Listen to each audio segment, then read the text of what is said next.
रही सब परिवार। लिपि पोती घरवा के कोलतैया बाबा विश्वकर्मा ये हथिया सवार। लिपि पोती घरवा के कोलतैया बाबा विश्वकर्मा ये हथिया सवार।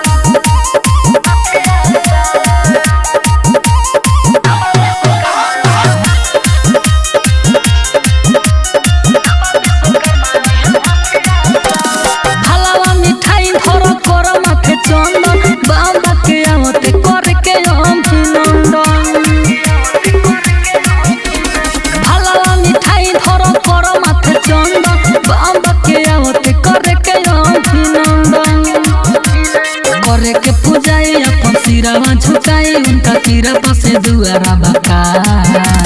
लिपि पोती घरवा के कोलतैया बाबा विश्वकर्मा ये हथिया सवार।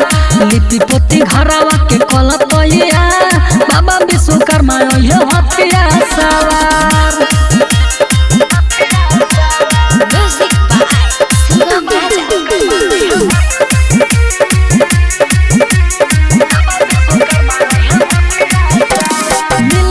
सुख दुख हटे जिंदगानी से बाबा के शरण धोल जाए गंगा पानी से। मिल जाए सुख दुख हटे जिंदगानी से बाबा के शरण धोल जाए गंगा पानी से। राइटर के सामने सुनो जीतू जितेंद्र मिलत रही बाबा के प्यार।